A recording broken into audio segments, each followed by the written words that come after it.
안녕하십니까? 안녕하십니까? 잘 지내셨어요? 네. 오늘 말씀은 갈라디아서 5장 13절에서 26절이고 요절은 5장 16절입니다. 말씀 제목은 성령을 따라 행하라입니다. 요절 5장 16절을 같이 읽겠습니다. 시작. 내가 이르노니 너희는 성령을 따라 행하라. 그리하면 육체의 욕심을 이루지 아니하리라. 기도하겠습니다. 은혜로우신 주님, 오늘도 우리가 성부 하나님, 성자 하나님, 성령 하나님을 예배하게 해주셔서 감사합니다. 우리가 드리는 예배가 주님을 기쁘시게 하는 예배가 되게 해주시옵소서. 또 한 주간에 우리의 많은 죄와 허물을 예수의 피로 다 용서해 주시고 하나님의 말씀으로 우리의 영혼을 소성시켜 주십시오. 말씀을 전하는 저나 말씀을 듣는 자 모두에게 성령 하나님께서 은혜 주시기를 기도합니다. 예수님의 이름으로 기도했습니다. 아멘. 우리의 가정이나 또 우리 교회 공동체 안에 만약에 음행이나 분쟁이나 분냄이나 시기, 미움, 다툼, 분열 등이 있으면 사람들은 서로 상처받고 고통하며 불행할 겁니다. 그리고 가정과 공동체가 파괴될 겁니다. 그러나 가정과 공동체 안에 사랑이 있고 기쁨, 화평, 자비, 오래 참음, 착함, 또 절제 이런 것이 있으면 얼마나 좋겠습니까? 얼마나 행복하겠습니까? 아마 삭막한 세상에서 큰 위로와 힘이 될 겁니다. 오늘 말씀을 통해서 우리가 어떻게 해야 우리의 가정과 우리의 공동체 가운데 사랑, 기쁨, 화평, 자비, 착함 등이 가득할 수 있는가 배울 수 있기를 기도합니다. 제1장 성령을 따라 행하라. 그리하면 육체의 욕심을 이루지 아니하리라. 5장 13절부터 18절 말씀입니다.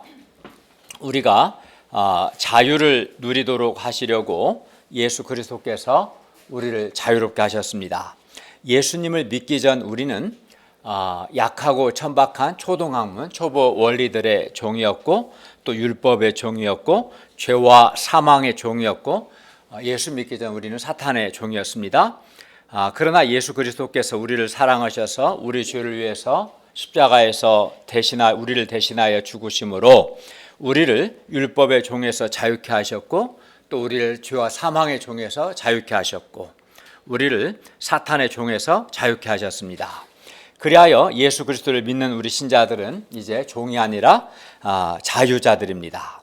그러면 우리가 예수 그리스도께서 주신 자유를 어떻게 사용해야 할까요? 자유가 있으니까 내가 하고 싶은 대로 내 욕망대로 살아야 할까요? 어떻게 합니까?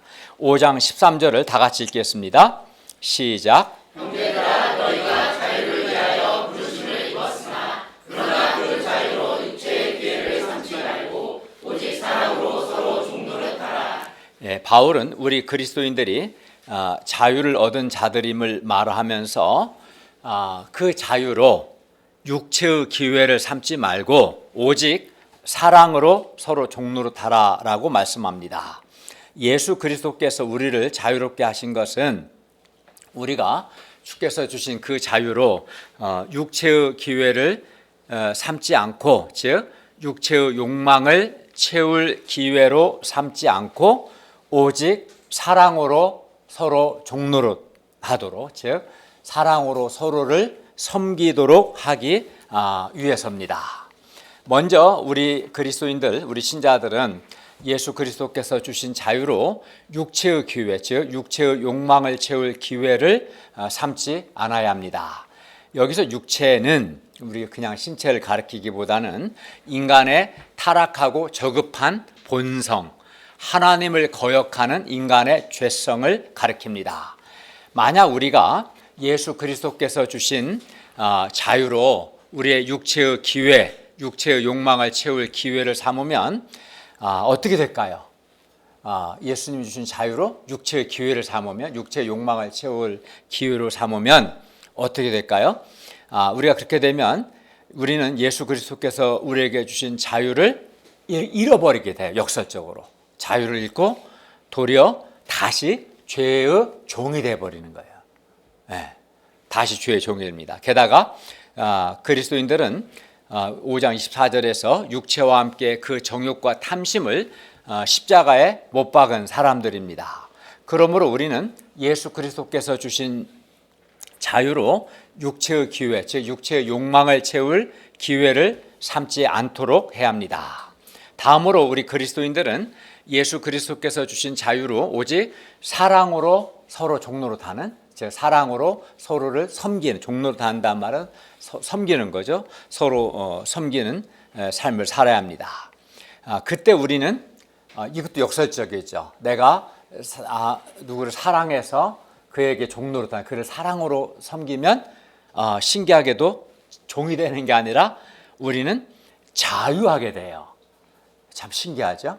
내가 주님이 주신 자유로 내 육체 욕망을 채우면 자유를 잃어버리고 욕망의 노예가 되고 죄의 노예가 돼요. 반면에 주님께서 주신 자유로 내가 누구를 사랑해서 그를 섬기게 되면 오히려 진정으로 자유하게 됩니다. 역설적이죠. 그리고 우리가 예수 그리스도께서 주신 자유를 가지고 사랑으로 서로 종로로 달 때, 서로 사랑해서 서로를 섬길 때 온 율법을 성취하게 됩니다. 5장 14절을 보십시오. 이는 온 율법은 내 이웃 사랑하기를 너 자신과 같이 하라 하신 한 말씀에서 이루어졌기 때문입니다. 바울은 로마서에서 남을 사랑하는 자는 율법을 다 이루었느니라 라고 말하면서 간음하지 말라, 살인하지 말라, 도둑질하지 말라, 탐내지 말라 한 것과 그 외에 다른 계명이 있을지라도 너의 이웃을 너 자신과 같이 사랑하라 하신 이 그 말씀 가운데 다 들었느니라 라고 말했습니다. 그러고는 결론적으로 사랑은 율법의 완성이니라 라고 말했습니다. 그래서 우리가 사랑으로 서로 종로로 다면, 사랑으로 서로를 섬기면 자연스럽게 온 율법이 성취되게 됩니다. 그러니까 주님이 주신 자유로 서로 사랑으로 종로로 타면 진정으로 자유하게 되고 또 율법도 성취하게 되고 또 서로 사랑받고 사랑하기 때문에 서로가 행복하게 될 것입니다. 그러므로 우리가 예수 그리스도께서 주신 그 자유로 사랑으로 서로 종로로 타기를, 사랑함으로 서로를 섬길 수 있기를 기도합니다. 그러나 우리가 만일 예수 그리스도께서 주신 그 자유로 육체의 기회, 육체의 욕망을 채울 기회를 삼으면 어떻게 될까요? 마음의 이기심대로, 본성대로 막 행하면 어떻게 될까? 내 교만을 추구하고 이기심을 추구하고 미움과 분노를 막 그 본성대로 행하면 어떻게 될까요?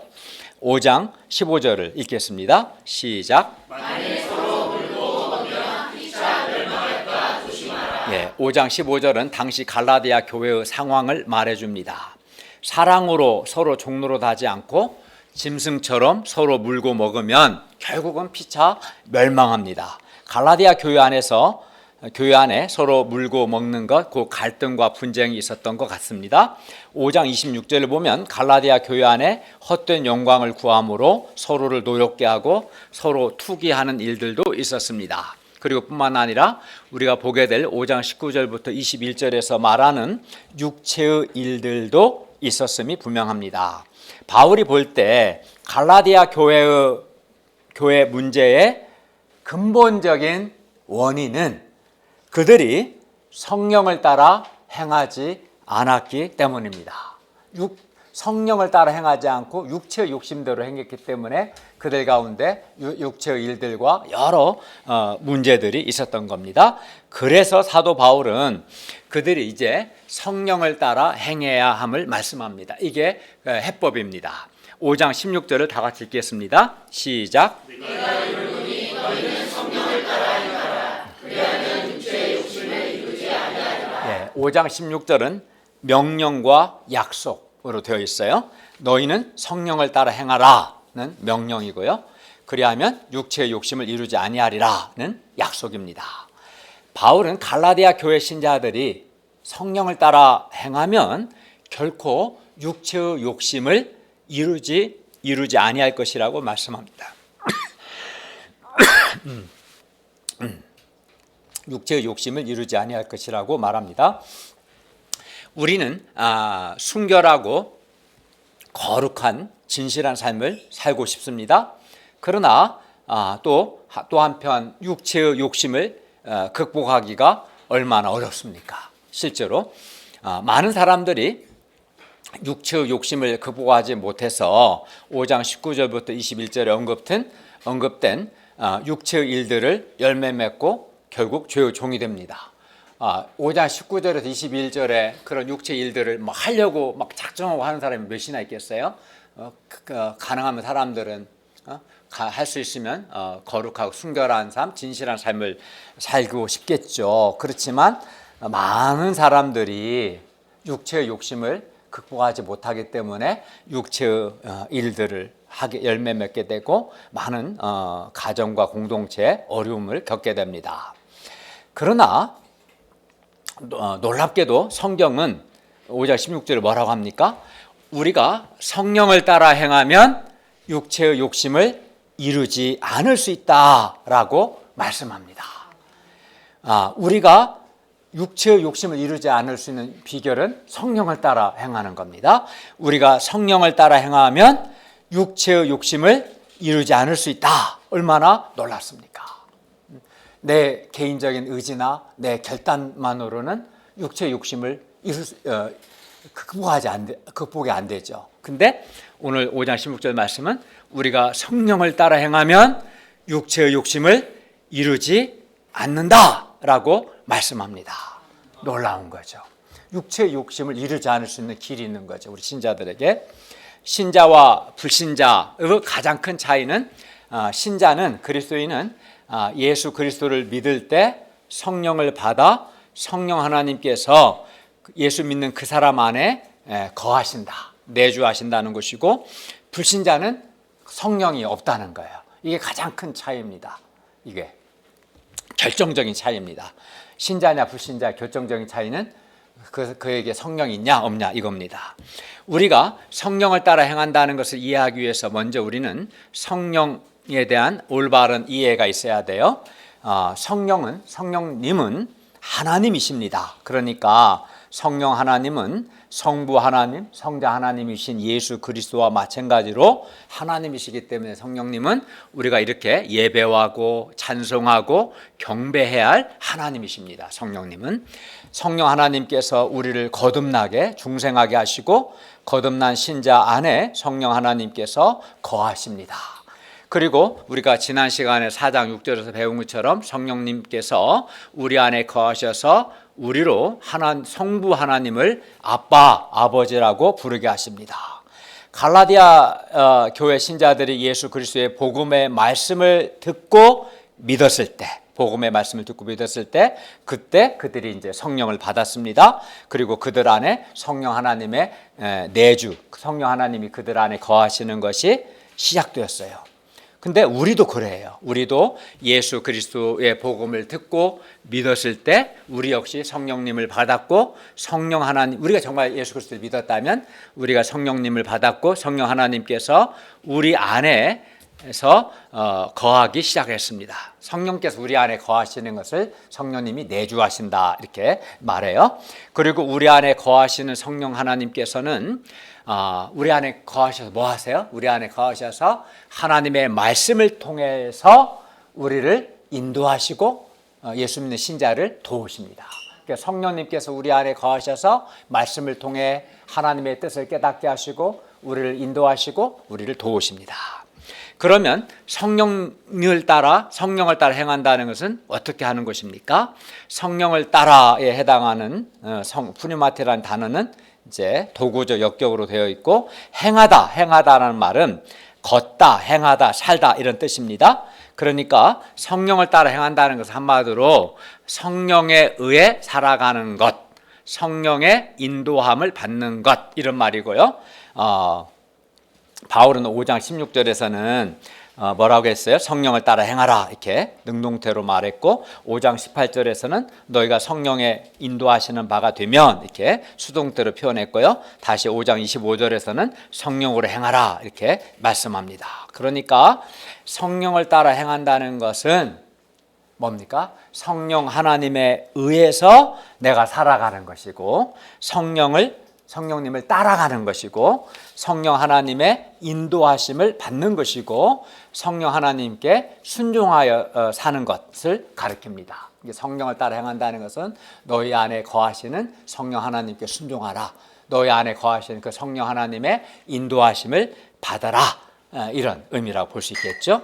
성령을 따라 행하는 것은 성령 하나님과 동행하는 삶을 사는 것, 성령 하나님과 함께 걷는 것입니다. 우리 안에 거하시는 성령 하나님께서 우리를 인도하시고 우리를 도우십니다. 그러므로 우리는 우리 안에 거하시는 성령 하나님과 함께 걸어가야 하고 성령 하나님의 인도하심에 순종해야 합니다. 이것이 성령을 따라 우리가 행하는 겁니다. 성령을 따라 행하는 것은 적어도 성령 하나님께 묻지 않고 나 혼자 걷거나 혼자 살아가는 것은 결코 아닙니다. 성령을 따라 행하라고 했고 성령과 함께 걷는 것, 성령과 동행하는 것, 성령의 인도하심을 받는 것이어야 하는데 그냥 성령을 배제하고 내가 하고 싶은 대로 하면 그건 성령을 따라 행하는 것이 아니겠죠.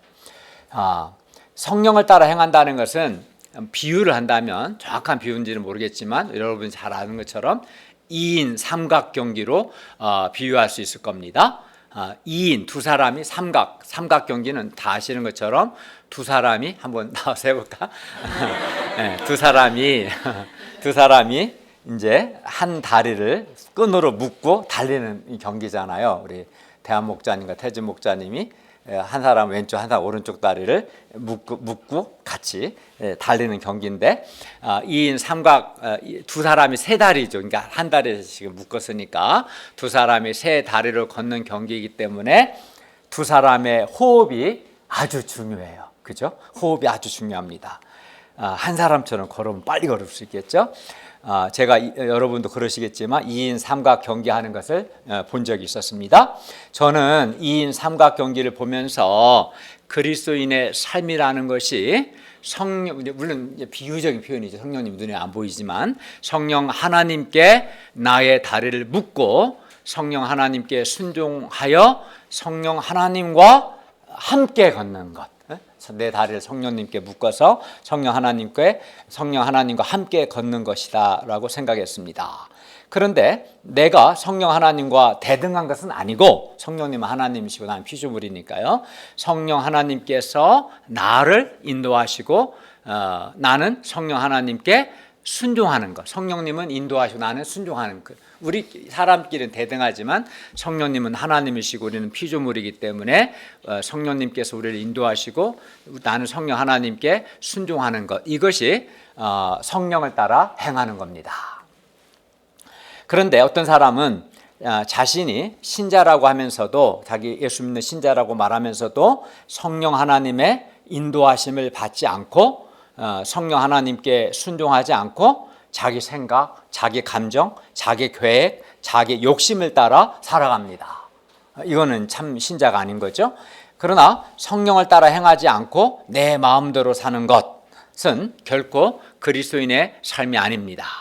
그리고 그것은 성령을 따라 행하는 것이 아니라 육체의 욕심대로 사는 것입니다. 성령님께 물어야겠죠. 묻지 않고 내 계획, 내 생각, 내 감정대로 사는 것은 성령을 따라 행하는 것이 아니라 육체의 욕심대로 사는 겁니다. 그리고 육체의 욕심대로 행하면 반드시 5장 19절부터 21절에 나오는 육체의 일들을 열매 맺게 됩니다. 그러나 우리가 성령을 따라 행하면 너무 좋아 이게. 첫째는 우리가 16절에서 배운 것처럼 성령을 따라 행하면 육체의 욕심을 이루지 않을 수 있어요. 육체의 욕심을 이루지 않게 되고, 둘째는 여기는 안 나와 있지만 로마서 8장 4절에 보면 우리가 성령을 따라 행하면 율법의 요구를 이루게 돼요. 율법의 요구를. 사실 아까 14절에서 나왔죠. 우리가 서로 사랑으로 종로로 살 때 율법을 이루는 것처럼 율법의 요구를 이루게 되고, 셋째는 오늘 말씀 20, 23절에 있는 것처럼 우리가 성령을 따라 행하면 성령의 열매를 맺게 돼요. 첫째는 성령을 따라 행하면 육체의 욕심을 이루지 않는다. 둘째는 율법의 요구를 이루게 된다. 셋째는 성령의 열매를 맺게 됩니다. 물론 성령을 따라 행하고자 할 때 우리는 이제 성령과 함께 동행하려면 우리는 육체의 욕심대로 내 안에 있는 악한 본성대로 살고 싶은 마음을 회개해야겠죠. 그리고 성령 하나님의 뜻을 묻고 성령 하나님께 순종해야 합니다. 물론 성령 하나님의 뜻을 알기 위해서 하나님의 말씀을 가까이 해야 하고 또 성령 하나님께 순종하기 위해서 우리가 기도도 해야 합니다. 그리고 성령 하나님의 뜻과 내 생각이 다를 때는 어떻게 해야 돼요? 내 생각을 꺾고 부인하고 성령 하나님께 순종해야 합니다. 물론 이때 자기 생각을 꺾는 자기 부인 아픔이 있습니다. 그러나 이렇게 하는 것이 우리가 성령을 따라 행하는 것이고, 성령을 따라 행하면 성령 하나님께 즉 순종하면 육체의 욕심을 이루지 않을 수 있습니다.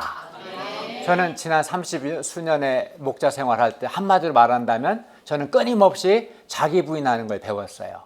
하나님의 뜻에 복종하기 위해서 자기 꺾는 것을 배운 것이 저희 목자의 삶이었던 것 같고, 그때 성령님께서 내 안에서 선한 역사를 이루어 주셨던 것을 많이 체험할 수 있었습니다. 우리가 이제 성령을 따라 행할 때 육체 욕심을 이루지 않는데, 여기서 육체는 아까 말씀드린 것처럼 인간의 타락하고 저급한 본성, 하나님을 거역하는 인간의 죄성을 가리킵니다. 갈라디아서 5장 17절을 보시면 육체는 성령을 대적하여 활동하는데 육체는 그 자체로 5장 24절처럼 정욕과 탐심, 욕심을 갖고 있습니다. 그리고 우리가 성령을 따라 행하지 않고 육체의 욕심대로 행하면 5장 19절에서 21절에 나오는 육체의 일들을 열매 맺게 됩니다. 갈라디아 교회 안에 서로 물고 먹고 서로 노엽게 하고 서로 투기하는 육체의 일들이 생긴 것도 그들이 성령을 따라 행하지 않고 그들이 육체의 욕심대로 행했기 때문에 그들 가운데 갈등과 불화와 분쟁이 있었던 겁니다. 그러므로 우리는 어떻게 합니까? 우리는 성령을 따라 행해야 합니다. 신자의 정체성은, 신자가 뭐예요? 예수님을 믿는 사람이 신자잖아요. 우리 지난 시간에 배운 것처럼 믿는 사람이고, 우리가 예수 그리스도를 믿을 때 성령을 받았잖아요. 그래서 신자는 한마디로 신자의 정체성은, 신분은 믿음과 성령, 이렇게 말할 수 있어요. 그러므로 우리가 이렇게 주일 예배 드리는 것도 매우 중요하지만 우리가 지난 시간에 배운 것처럼 사랑을 통해 역사하는 믿음으로 살고 성령을 따라 행해야 합니다. 그것이 신자의 정체성입니다. 그러니까 사랑을 통해 역사하는 믿음으로 살지 않고 성령을 따라 행하지 않는다면 신자라고 할 수 없겠죠. 이러면 소방관이 있어요. 옷은 소방관 옷을 입었어요. 근데 화재가 났는데 불은 안 끄고 있어요. 그러면 소방관이라고 할 수 없잖아요. 그죠? 마찬가지죠. 우리가 예수 믿는 신자의 정체성은 믿음과 성령인데, 내가 사랑을 통해 역사하는 믿음으로 실제 삶 속에서 살지 않고 성령을 따라 행하지 않는다면 그 사람은 우리가 뭐라고 그래요? 무늬만 신자고 가짜고 진짜 신자는 아니다 라고 말하는 거죠. 내가 진짜 신자라면 사랑을 통해 역사하는 믿음으로 살고 성령을 따라 행해야 합니다. 아멘. 5장 17절을 다 같이 읽겠습니다. 시작. 주의 소욕은 성령을 거스르고 성령은 육체를 거스르나니 이 둘이 서로 대적함으로 너희가 원하는 것을 하지 못하게 하려 합니다. 예, 성령과 육체의 소욕은 서로 정면으로 대립합니다. 대립. 그리하여 성령을 따라 행하면 육체의 욕심을 이루지 않게 되고, 반대로 육체의 욕심대로 행하면 성령을 따라 행하지 않게 됩니다. 우리 신자는 성령과 육체의 소욕, 욕심 사이에서 갈등합니다. 성령을 따라 행할지 육체의 욕망대로 행할지 갈등할 수 있죠.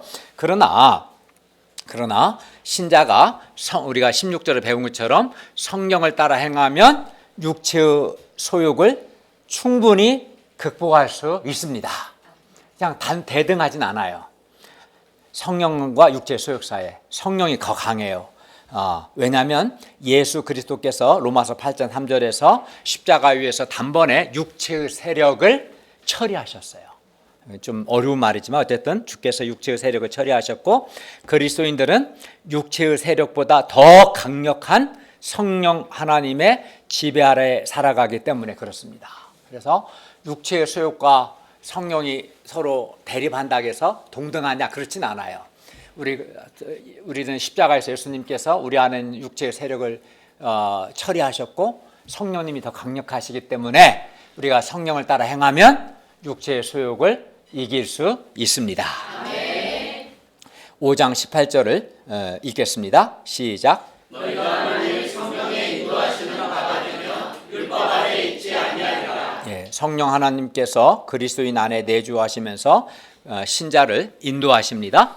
그러므로 신자는 성령의 인도하심에 순종해야 합니다. 그리고 신자가 성령의 인도하심을 받으면 그 사람은 더 이상 율법 아래 있지 않습니다. 율법 아래 있지 않다는 것은 내가 의롭다함을 얻기 위해서 율법을 지켜야 할 의무 아래 있지 않다는 뜻이고, 율법을 지키지 못했을 때 율법의 정죄와 율법의 저주를 받는데 이런 율법의 정죄와 율법의 저주 아래 있지 않다는 뜻이고, 율법 아래 있지 않다는 것은 또 죄 아래, 죄의 지배 아래 있지 않다는 뜻이고, 또 세상의 초동학문 아래에서 종노를 하지 않는다는 뜻입니다.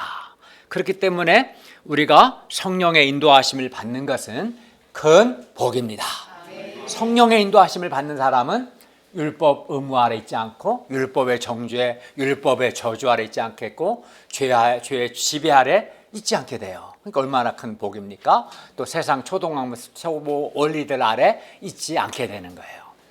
그리스도인은 약하고 천박한 초동학문, 우리 초보 원리들이라고 했는데요. 세상의 초보 원리들 아래 있는 자가 아니라 신자는 성령 하나님의 인도하심을 받는 사람입니다.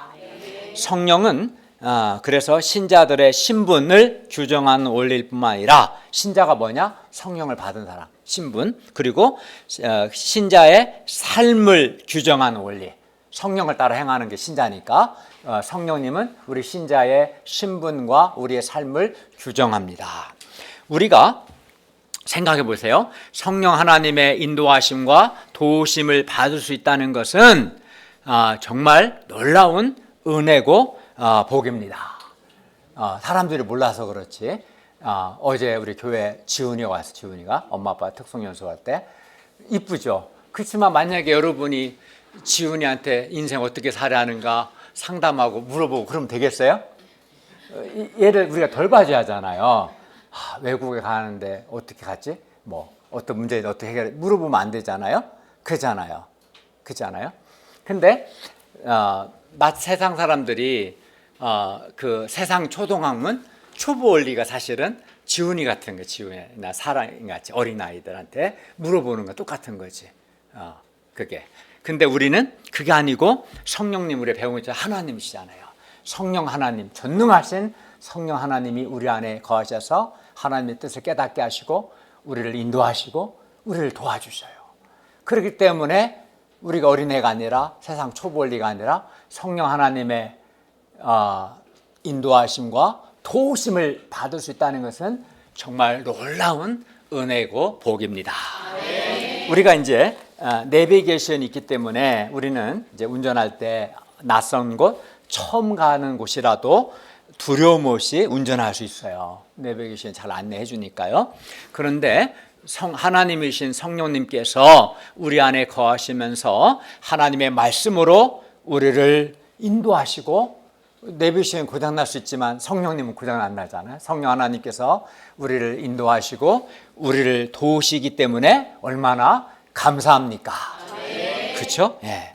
낯선 곳에 길도 몰라. 그냥 나 혼자 가라면 지도도 없어. 얼마나 깝깝해요? 내비게이션이 있을 때 안전한데, 예를 든 거지만 내비게이션은 비교가 안 되죠? 하나님과. 성령 하나님의 인도하심, 도우심 받는 것은 놀라운 복인 겁니다.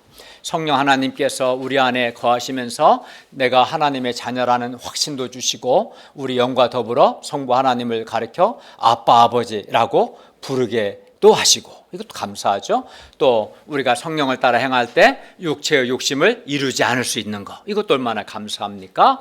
또 성령 하나님을 따라 행할 때 의로움, 거룩함, 순결함, 진실함, 긍휼, 사랑과 같은 율법의 요구를 이룰 수 있으니 얼마나 감사합니까? 성령을 따라 행하면 이런 율법의 요구를 이루게 되죠. 또 성령을 따라 행할 때 오늘 5장 22, 23절에서 배우게 될 성령의 아름다운 열매들을 맺을 수 있으니 또한 얼마나 감사합니까?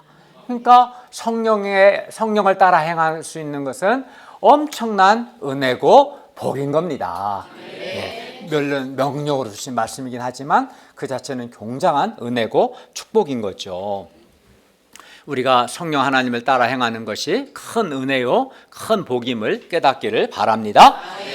그런데 이렇게 성령을 따라 행하는 것은 놀랍죠. 성령을 따라 행하면 육체의 욕심도 이루지 않게 되고 율법 유구를 이루게 되고 성령 열매를 맺게 되고 성령 하나님의 도움을 받는 삶을 살 수 있으니까요. 그러나 성령 하나님과 우리 관계는 인격적인 관계이고 성령 하나님은 우리를 강제로 인도하시는 것이 아니기 때문에 우리가 성령님 우리를 인격적으로 인도하시기 때문에 우리는 실제 삶에서 성령을 따라 행할 수도 있고 성령을 따라 행하지 않고 육체의 욕심대로 행할 수도 있어요.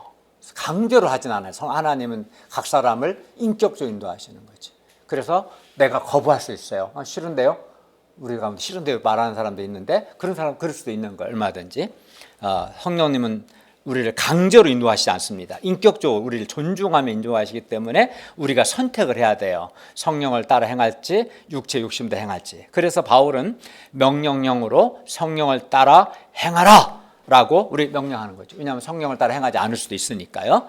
그리고 우리가 성령을 따라 행하면 아까 말씀드린 것처럼 첫째 우리는 육체의 욕심을 이루지 않게 되고 둘째 율법의 요구가 이루어지게 되고 셋째 5장 22, 23절에 나오는 성령의 열매를 맺게 됩니다. 반대로 우리가 성령을 따라 행하지 않고 육체의 욕심대로 곧 성령을 대적하는 죄악된 본성대로 행하게 되면 5장 19절에서 21절에 있는 육체의 일들을 열매 맺게 됩니다. 우리는 둘 중 하나의 열매를 맺어야 돼요.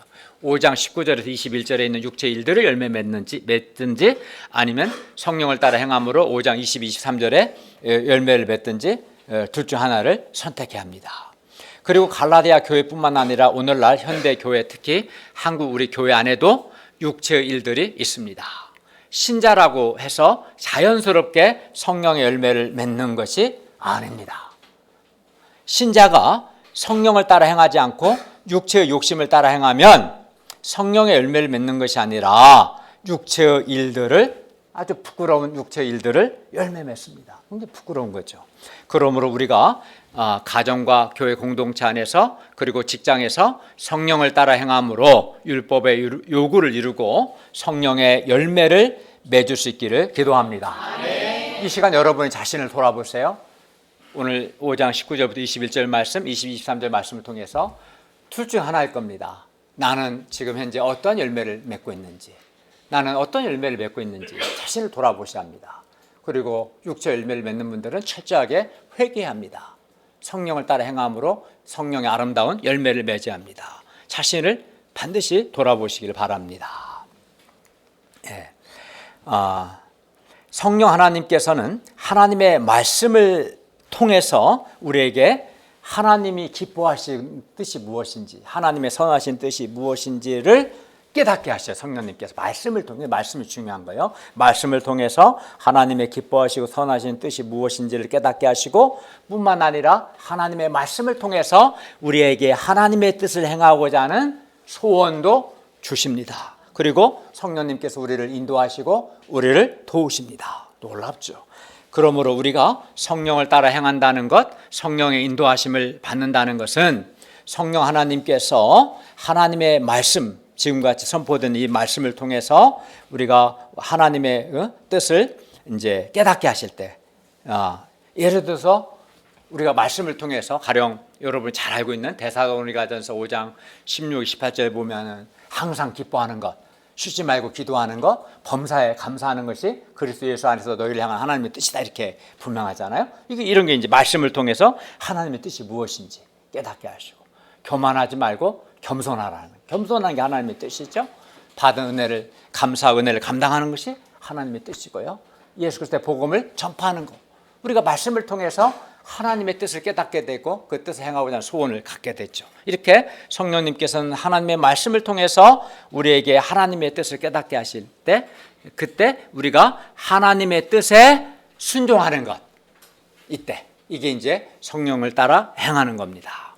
그리고 하나님의 뜻에 순종하기 위해서는 우리는 위에서 겟세마네 동산에서 힘쓰고해서 기도하신 예수님처럼 우리도 하나님의 뜻에 순종할 수 있는 소원과 힘을 주시도록 힘써 기도해야 돼요.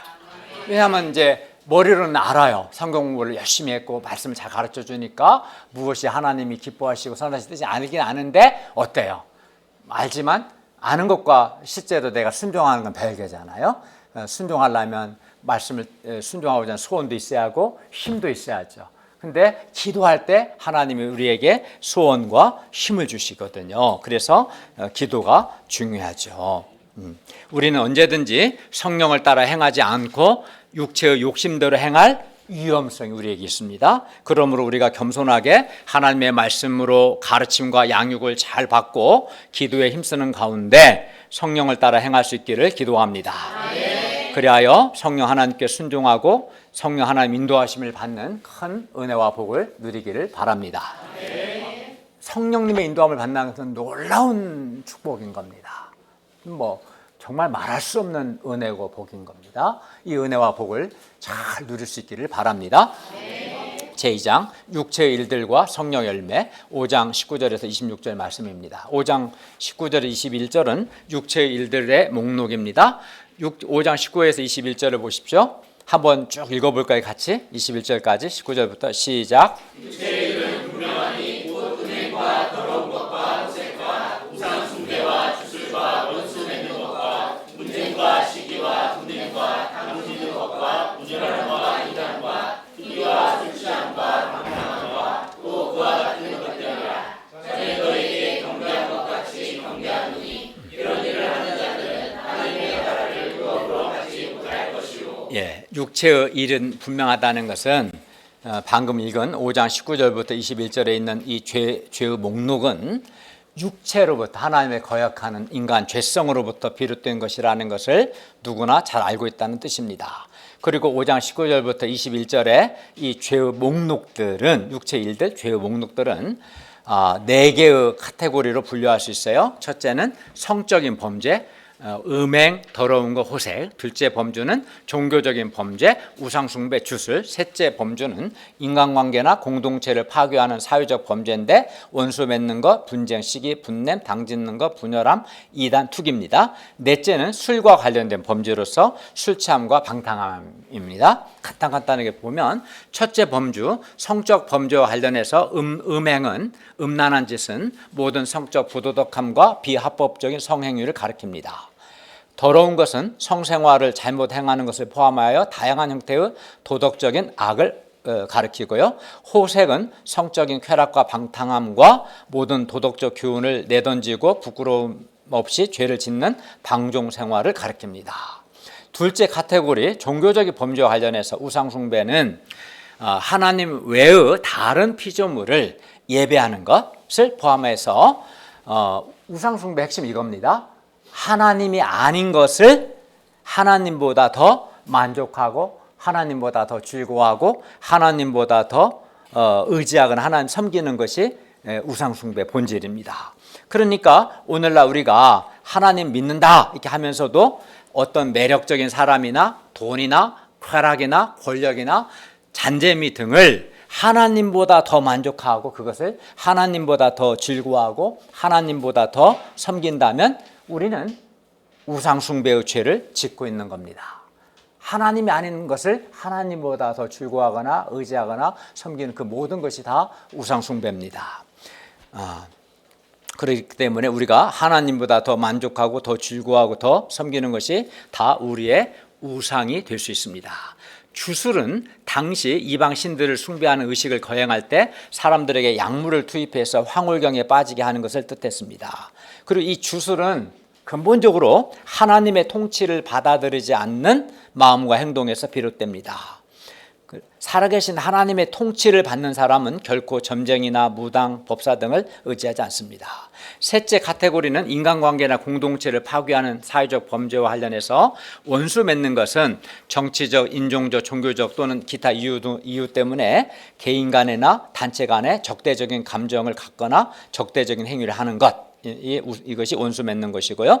분쟁, 즉 다툼은 서로 싸우는 것, 진데 성령의 열매인 화평과 반대되는 개념입니다. 시기, 질투는 자기중심적인 열정으로 다른 사람보다 더 많이 갖고자 하는 탐욕입니다. 그리고 더 많이 인정받고자 하고 더 많이 사랑받고자 하는 이게 시기, 질투죠.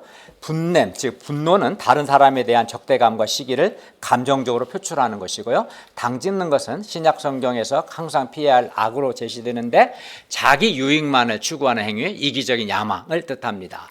분열함, 분쟁은 의견이 충돌하는 것, 불화하는 것을 가리키고 이단, 즉 분열은 당파를 형성하는 것, 투기, 시샘은 다른 사람의 소유를 탐내는 것입니다. 넷째는 술과 관련된 범죄인데 술 취하면 술 너무 많이 마시는 건 죄죠. 너무 많이 마시는 것. 방탕함은 술 너무 많이 마셔서 흥청망청하는 것입니다. 5장 21절 하반절을 보십시오. 이런 일을 하는 자들은 하나님의 나라를 유업으로 받지 못할 것이요. 성령을 따라 행하지 않고 육체의 욕심대로 행함으로 5장 19절부터 21절에 나오는 죄의 목록들을 삶의 패턴으로 삼아서 열매 맺는 자들은 하나님 나라를 유업으로 받지 못합니다. 왜냐하면 5장 19절부터 21절에 열거된 죄들을 회개하지 않고 이것이 이 사람의 삶의 패턴으로 열매를 맺는다면 그는 참된 신자가 아니기 때문입니다. 믿음과 삶은 분리될 수 없습니다. 그러므로 참된 믿음을 가진 신자라면 반드시 성령을 따라 행할 것이고 물론 연약함은 있겠지만 성령의 열매를 맺게 될 것입니다. 육체 일들 열매 맺지 않을 것입니다. 육체 일이 자기 삶의 패턴이 되고 열매가 되는 일상이 된다면 그 사람은 불신자라고 볼 수밖에 없을 겁니다. 우리가 참된 신자라면 우리는 예수 그리스도를 믿을 때 이미 성령을 받았고 성령 하나님께서 우리 안에 거하십니다. 그러므로 우리는 우리 안에 거하시는 성령을 따라 행해야 합니다. 그리고 성령을 따라 행하는 사람은 육체의 욕심을 이루지 않고 대신 아까 말씀드린 것처럼 의로움, 거룩함, 순결함, 진실함, 긍휼, 사랑과 같은 율법의 요구를 이루게 되고 성령의 열매를 맺게 됩니다. 5장 22, 23절은 성령의 열매의 목록인데요. 한번 읽어보겠습니다. 시작. 오직 성령의 열매는 사랑과 희락과 화평과 오래 참음과 자비와 양성과 충성과 의와 절제니 이 같은 것을 금지할 법이 없느니라. 네, 성령의 열매는 5장 19절에서 21절의 육체의 일들과 대조됩니다. 성령을 따라 행하는 사람은 성령의 열매를 맺고 육체의 욕심대로 행하는 사람은 육체의 일들을 열매 맺습니다. 성령의 열매는 신자가 성령을 따라 행할 때 하나님의 능력과 하나님의 도우심으로 신자 안에 맺게 되는 윤리적인 성품들입니다. 내 노력으로 맺어지는 않아요. 내가 성령님을 따라 행할 때 살아계신 하나님의 능력과 그의 도우심, 그의 은혜로 내 안에 맺게 되는 윤리적인 성품들이 성령의 열매입니다. 그리고 신자들 속에 형성된 이 윤리적 성품들은 하나님의 성품, 예수 그리스도의 성품과 동일합니다. 사랑, 하나님의 성품이잖아요. 그죠? 오래 참음, 하나님의 성품이잖아요. 자비, 긍휼 다 하나님의 성품이죠. 예수 그리스도의 성품이죠. 그러니까 성령을 따라 행할 때 내 자연적인 게 아니라 하나님께서 그의 능력과 그의 은혜와 그의 도우심으로 내 안에 이런 사랑과 자비, 긍휼과 같은 윤리적인 성품들을 맺게 하셔요. 하나님께서. 성령의 열매는 성령을 따라 행할 때 자연스럽게 반드시 열매 맺게 됩니다. 열매라는 것은 자연스럽게 맺어져요. 열매는 반드시 열매를 맺게 됩니다. 그리고 육체 열매든 성령 열매든 그리고 성령 열매의 첫 번째가 뭡니까? 사랑이죠. 사랑은 다른 모든 덕목들을 합친 것 총괄입니다. 고린도전서 13장 4절에서 7절은 사랑의 특성을 이렇게 말씀합니다. 사랑은 상처받았을 때 즉각적으로 보복하지 않고 오래 참을 뿐만 아니라 오히려 친절을 베푸는 것. 사랑은 다른 사람의 은사와 직분을 시기하지 않으며 자기 은사를 자랑하지 않으며 교만하지 않는 것. 이게 사랑이다 말씀하고 있고요. 사랑은 무례하지 않으며 자기 이익보다는 다른 사람의 이익을 구하며 다른 사람의 잘못에 대해서 쉽게 성내지 아니하며 악한 것을 생각하지 않는 것. 이게 사랑입니다. 또 사랑은 또 불의한 것들을 기뻐하지 않고 항상 참으며 의심하지 않고 항상 믿어주고 상대방에 대해 결코 실망하지 않고 항상 소망을 가지며 항상 견디는 것입니다. 사랑은 또 아주 실제적인 행동입니다. 사랑은 다른 사람을 위한 깊은 관심과 돌봄, 섬김입니다. 성령의 열매 두 번째가 뭡니까? 희락, 다른 말로 기쁨이죠. 그리스도 안에서 신자들이 누리는 기쁨인데 어떤 환경이나 조건 가운데서도 누리는 기쁨이 희락입니다. 신자들의 기쁨은 환난과 어려운 문제 속에서도 하나님의 선하신 주권과 섭리를 믿기 때문에 누리는 기쁨입니다. 성령 열매의 세 번째는 뭡니까? 화평, 다른 말로 평화죠.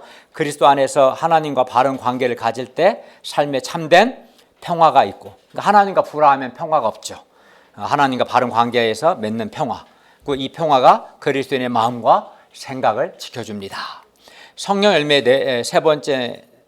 네 번째는 뭡니까? 오래 참음이죠. 오래 참음은 분노를 표시하거나 보복을 가하지 않고 다른 사람의 잘못을 참을성 있게 견디는 것을 의미합니다. 성령 열매의 다섯 번째는 자비, 즉 다정함인데요. 자비는 다른 사람을 친절하게 대하는 것이죠. 하나님이 우리를 자비롭게 대하셨습니다. 성령 열매의 여섯 번째 특징은 열매는 양선. 양선은 착함이라는 뜻이거든요. 양선은 다른 사람에게 선을 베푸는 것이고요. 그리고 일곱 번째는 충성인데 충성은 믿음직함입니다. 충성은 신자가 하나님과 사람에 대해서 마땅히 보여야 할 신실함입니다. 그게 여기서 말하는 충성이고요. 여덟 번째는 온유이고 온유는 화를 내지 않고 언제나 차분하고 부드러운 마음을 유지하는 겁니다. 김대한 목자 둘째가 온유입니다. 이름이. 성령 열매의 마지막 아홉 번째, 이거 외에도 더 있겠지만 절제입니다. 절제는 자기 통제로 주로 감각적 정욕들을 억제하고 통제하는 것을 의미합니다. 우리가 꾸준히 이 성령 하나님을 따라 행할 때 성령 하나님의 인도하심을 받고 성령 하나님께 순종하는 삶을 살 때 반드시 이러한 성령 열매를 우리 안에 맺게 됩니다. 어떻게? 내가 성령께 순종하고자 할 때 하나님의 능력과 하나님의 도우심과 하나님의 은혜로 내 안에 이러한 윤리적인 성품들이 맺게 돼요. 반드시. 열매라는 것은 필연적인 겁니다. 반드시 필연적으로 자연스럽게 맺게 됩니다. 그럴 때 우리가 할 일은 성령을 따라 행하는 거죠. 성령님께서 말씀을 통해서 하나님의 뜻이 무엇인지 깨우쳐 주시고 소원 주실 때 그 하나님의 뜻에 순종하는 거고, 또 소원이 부족하면 힘써 기도하는 가운데 하나님께 순종하다 보면 자연스럽게 성령 하나님의 인도하심, 도우심을 받을 뿐만 아니라 그것도 엄청난 은혜죠. 성령의 열매를 반드시 맺게 될 것입니다. 예. 5장 23절 하반절을 보십시오. 이 같은 것을 금지할 법이 없느니라. 이 말씀은 성령의 9가지 열매와 율법이 서로 충돌하지 않는다는 뜻입니다. 성령을 따라 행하는 자의 행실은 율법과 충돌하는 것이 아니라 도리어 율법을 성취하게 돼요. 성령을 따라 행할 때 율법 요구가 이루어집니다.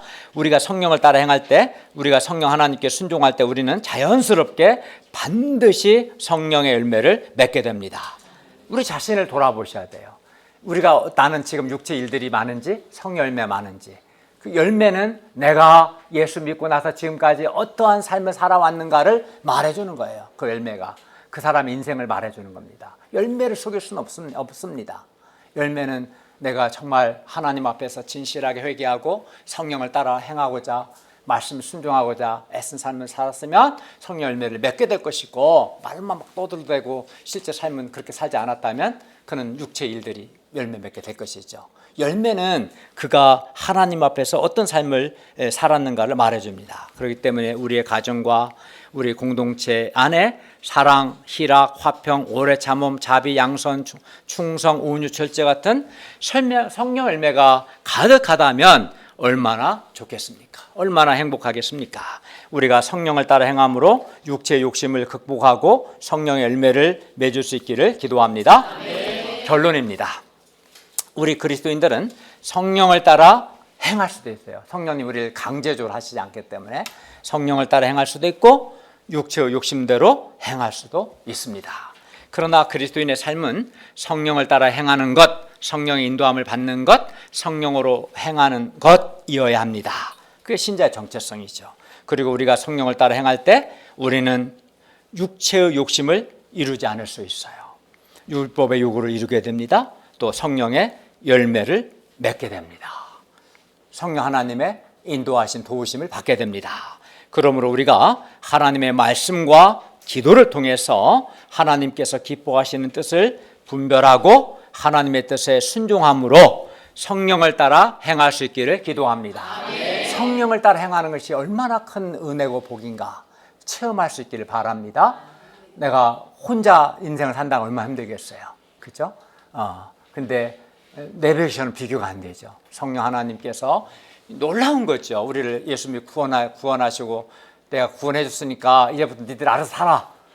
이렇게 하지 않고 성령님을 보내주셔서 성령님 우리 안에 계셔서 말씀을 통해서 하나님의 뜻을 깨닫게 하시고 소원도 주시고 나를 보호하시고 진리로 인도하시고 성령 열매 맺게 하시고 놀라운 은혜인 거예요. 사실은 성령이 우리 안에 주어졌고 성령을 따라 행한다는 것은 우리 삶 속에서 이 성령에 따라 행하는 삶의 큰 은혜와 복을 열매를 누릴 수 있기를 바랍니다. 제가 메시지를 준비하면서 그게 참 내 마음에 와닿았어요.